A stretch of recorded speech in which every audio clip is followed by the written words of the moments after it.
Welcome back. With summer break approaching, we're taking a look at some activities that parents can plan for their child's specific needs during summer break. Nathan Miller with Volunteer Behavioral Healthcare System joining me now to talk more about this. Nathan, good morning. Good morning. Always a pleasure to have you here, and I love that we're matching today. But this is something that a lot of parents are concerned with and thinking about right now because summer is literally just about to come up. But there are some positive things that parents can do and think about when planning for their kids, especially activities. What's your advice on that? Well, some good activities are to, during the summer, get your child involved in something. Okay. Whether that be a day camp or some type of not after school, but Bible school, something like that. It could be civic group, something like that. Sports activities. Okay. So there's different things offered for different price ranges. You can also get your child involved in some type of reading activity, like through a library or some organization like that. Okay. Parks are open. Those are less little expense a lot of times and easy to do. Cut back on screen time. For your child's device. Let them get out and enjoy themselves. Okay.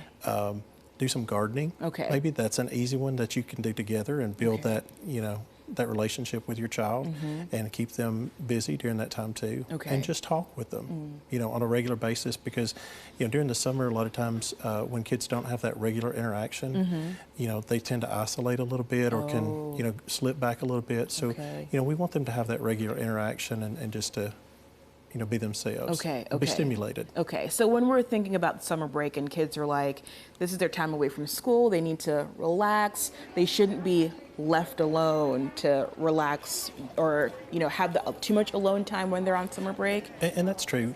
Keep some type of schedule or semblance of a schedule for them, especially when it comes to eating and sleeping and those type of things.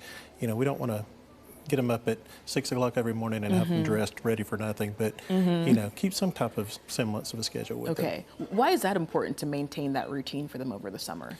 Well, because it gives them something to do, number one.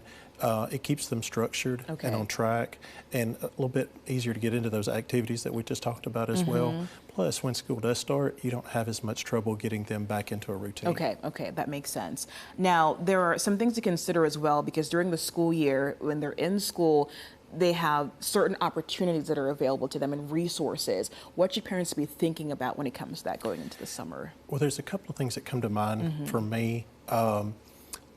Certain type of food programs and backpack programs, that children have during the school periods that they don't have during the summer. If a child is hungry, they're not going to be good. Their mind is not going to be there. So we want them to be fed. We want them to eat right, sleep right.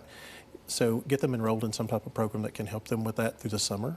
You want to do that early if you hadn't already done that because those may fill up.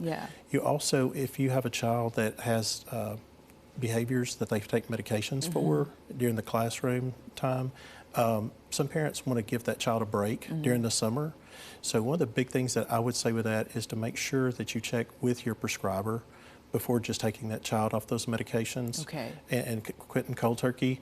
Another one, there are some schools that have through a third party, they have counseling sessions for children, individual sessions during the school year that they may not have during the summer months. So if that's the case as well, go ahead and try to make sure that you can get that continued through the summer if there's a possible way. Contact the school, contact the third-party agency, and get those lined up. All right, so make sure you're planning ahead is the bottom line here. Plan ahead. All right, Nathan, thank you so much for your insight. We appreciate you as always. Folks will have more of this advice at our website. Just go to wkrn.com.